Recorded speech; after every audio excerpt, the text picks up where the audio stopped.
قال اللہ تعالی، اللہ تعالی کا فرمان ہے، الذین آمنوا وتطمئن قلوبہم بذکر اللہ الا بذکر اللہ تطمئن القلوب، وہ لوگ جو ایمان لائے ان کے دل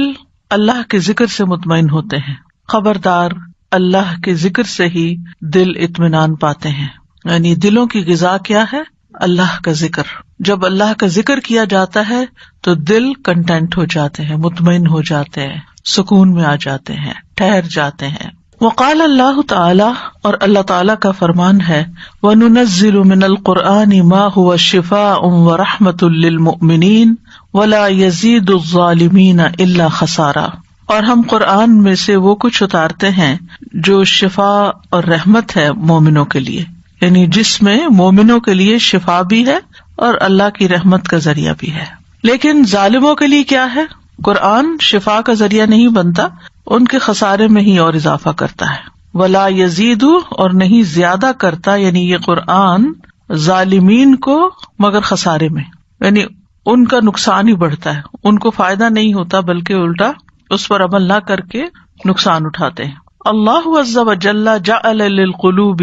نوعین من الغذاء، اللہ رب العزت نے دلوں کے لیے دو طرح کی غذا رکھی ہے۔ الاول، نمبر 1، الطعام والشراب الحسی، ظاہری کھانا پینا، جیسے کھاتے ہیں پیتے ہیں تو اس سے ظاہر خون بنتا ہے اور پھر وہ دل میں جاتا ہے۔ وللقلب منہ خلاصتہ وصفوہ، اور دل کے لیے اس کا خلاصہ یعنی نچوڑ اور اس کا خالص حصہ ہوتا ہے، یعنی جو بلڈ بنتا ہے، ساری چیزوں کا ایک نچوڑ ہوتا ہے، پوری غذائیت اس کے اندر ہی ہوتی ہے، تو دل کو وہ چاہیے ہوتا ہے۔ لیکن صرف دل کو نہیں، وَلِكُلِّ عُضْوٍ مِّنْهُ بِحَسْبِ اسْتِعْدَادِهِ وَقُبُولِهِ، ہر عضو، ہر آرگن کو اس کی صلاحیت اور قبولیت کے مطابق اس میں سے حصہ ملتا ہے۔ یعنی بلڈ جسم کے ہر حصے میں جاتا ہے، لیکن کیا اتنا ہی جاتا ہے جتنا دل میں جاتا ہے؟ سب سے زیادہ کس میں جاتا ہے؟ دل میں جاتا ہے۔ کبھی ہم نے سوچا ہی نہیں اس اینگل سے، جتنی چاہیے ہوتی ہے اس کے مطابق وہ لے لیتے ہیں بس، لیکن دل جو ہے وہ اس کا خاص حصہ لے لیتا ہے، اور اس کا تو کام ہی یہ ہے کہ سب کو خون پہنچائے،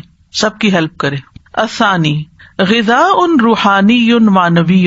روحانی غذا جو مانوی ہوتی ہے، میننگ فل، خارج عن الطعام والشراب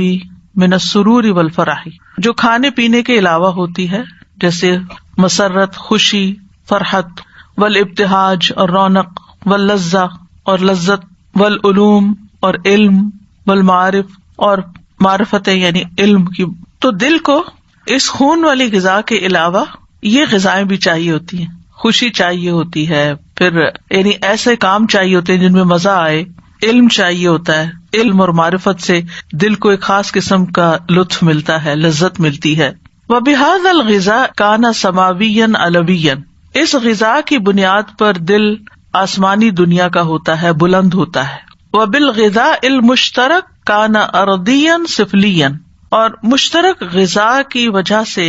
یعنی کچھ یہ کچھ وہ زمینی اور نچلی دنیا سے تعلق رکھتا ہے۔ یعنی مشترک کون سی ہے؟ کھانے پینے کے علاوہ سرور، فرح وغیرہ جو ہے ان سے۔ وقوامہ بہذین الغذائین، اور وہ ان دونوں غذاؤں سے قائم رہتا ہے، یعنی دل کو یہ دونوں غذائیں چاہیے ہوتی ہیں۔ وللقلب ارتباط بكل واحدۃ من الحواس الخمس، اور دل کے لیے 5 سینسز جو ہیں، حواس کا مطلب حاسہ، محسوس کرنے کی جو حس ہے، سینس، الخمس 5 حواس جو ہیں ہمارے حواس خمسہ، ان میں سے ہر ایک کے ساتھ اس کا تعلق ہوتا ہے، ربط ہوتا ہے، ارتباط یعنی رابطہ۔ وَلَهُ غِذَاءٌ يَصِلُ إِلَيْهِ مِنْهَا كَحَاسَّةِ السَّمْعِ وَالْبَصَرِ، اور دل کو غذا ملتی ہے جو اس تک پہنچتی ہے سننے اور دیکھنے کی محسوس کرنے والے حصے سے، یعنی جو کچھ ہم سنتے ہیں اس کا بھی ہمارے دل پہ اثر ہوتا ہے، اور جو کچھ ہم دیکھتے ہیں اس کا بھی ہوتا ہے، یعنی ہمارے دل کو غذائیں ملتی رہتی ہیں کس سے؟ سماعت اور بصارت سے۔ وحاسۃ اللمس والشم والذوق، اور ٹچ کرنے، سونگنے اور چکھنے کی حس سے بھی۔ وارتباطہ بحاستي السمع والبصر اشد من ارتباطه بغیرہما، یہ جو 2 سینسز ہیں سننے اور دیکھنے کی، اس کے ساتھ اس کا تعلق جو ہے یا رابطہ جو ہے وہ اس کے علاوہ سے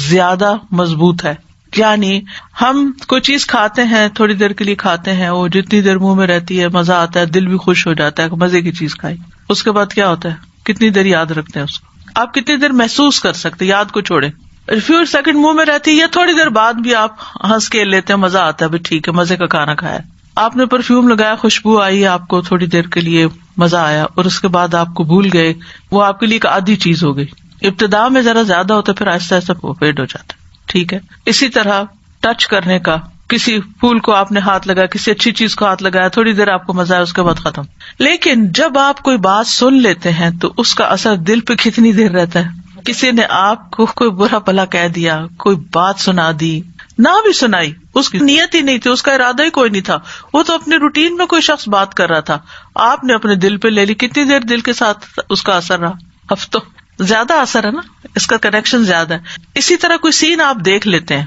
کہیں بلڈ دیکھ لیتے ہیں یا کوئی اور اسی طرح کی چیز دیکھ لیتے ہیں تو وہ فلیش بیک ہوتا رہتا ہے، اس کا اثر زیادہ رہتا ہے۔ تو ان کے کہنے کا مطلب یہ کہ ویسے تو 5-6 سینسز جو بھی ہیں، ہماری 6 سینس بھی ہے نا، ان سب کا تعلق دل کے ساتھ ہے، ان سب کے اثرات دل پہ پڑتے ہیں، لیکن ان میں سے یہ 2 حصے جو ہیں ان کے اثرات زیادہ دیر پا ہوتے ہیں۔ وَوُصُولُ الْغِذَاءِ مِنْهُمَا إِلَيْهِ أَكْمَلُ وَأَقْوَى مِنْ سَائِرِ الْحَوَاسِ، اور ان دونوں کی طرف سے غذا کا پہنچنا، وصول ہونا، پہنچنا زیادہ مکمل ہوتا ہے، زیادہ قوی ہوتا ہے باقی سارے حواس کی نسبت۔ وَانْفِعَالُهُ عَنْهُمَا أَشَدُّ مِنْ انفعالِهِ عَنْ غَيْرِهِمَا، اور ان کی جو تاثیر ہے، ان کے ذریعے جو متاثر ہوتا ہے دل، وہ ان کے علاوہ سے اتنا متاثر نہیں ہوتا۔ وَاقْتِرَانُهُ فِي الْقُرْآنِ بِهِمَا أَكْثَرُ مِنْ اقْتِرَانِهِ بِغَيْرِهِمَا، قرآن مجید میں ان دونوں حصوں کا ملا کر بیان کیا جانا زیادہ ہے بنسبت کسی اور حص کے، یعنی جہاں سمع کا ذکر آتا ہے وہاں بصر کا بھی ذکر آتا ہے۔ یہ 2 سینسز جو ہیں قرآن میں بھی بہت زیادہ ساتھ ساتھ آئی ہیں، ٹھیک ہے۔ بل لا يكاد يقرن الا بهما او باحدهما، بلکہ یوں لگتا ہے ایسا ہی ہوگا کہ ان دونوں کو ملا کر بیان نہیں کیا جاتا مگر ان میں سے کسی ایک کو ضرور بیان کیا جاتا ہے۔ الا بهما او باحدهما، كما قال سبحانه واللہ اخرجکم من بطون امہاتکم لا تعلمون شیئا وجعل لکم السمع والبصر والافئدہ لعلکم تشکرون، اور اللہ نے تمہیں تمہارے ماؤں کے پیٹوں سے نکالا اس حال میں کہ تم کچھ بھی نہیں جانتے تھے، اور اس نے تمہارے لیے کان، آنکھیں اور دل بنائے تاکہ تم شکر ادا کرو۔ بتأثر القلب بما یراہ ویسمعہ، دل کا اثر لینا اس چیز کا جو وہ دیکھتا اور وہ سنتا ہے، یعنی دل جس چیز کو دیکھتا اور سنتا ہے اس کا جو اثر لیتا ہے، اعظم، زیادہ بڑا ہے، من تأثرہ بما یلمسہ ویذوقہ ویشمہ، اس تاثر یا تاثیر سے جو وہ چھو کر، چکھ کر اور سونگھ کر لیتا ہے کسی چیز۔ وَلِأَنَّ هَذِهِ الثَّلَاثَةَ هِيَ أَهَمُّ طُرُقِ الْعِلْمِ، اور یہ 3 چیزیں جو ہیں علم حاصل کرنے کے لیے سب سے اہم ذریعے ہیں، وَهِيَ السَّمْعُ وَالْبَصَرُ وَالْعَقْلُ، سننا، دیکھنا اور عقل سے کام لینا۔ یہ 3 چیزیں جو ہیں یہ زیادہ امپورٹنٹ ہیں۔ اگرچہ کچھ علوم چکھ کے بھی حاصل ہوتے ہیں، کچھ لوگوں کی آپ کو معلوم ہوگا ڈیوٹی ہوتی ہے، وہ جو فوڈ فیکٹریز میں کام کرتے ہیں صرف وہ ٹیسٹ چکھتے رہتے پتہ نہیں بیچارے کیسے سروائیو کرتے سارا دن ہی۔ پھر اسی طرح کچھ لوگ جو پرفیوم کا کام کرتے ہیں، آپ کو معلوم ہوگا کہ سونگھنے کی ان کی حس بہت ایکسٹرا آرڈنری عام لوگوں کے مقابلے میں زیادہ کام کرتی ہے، اور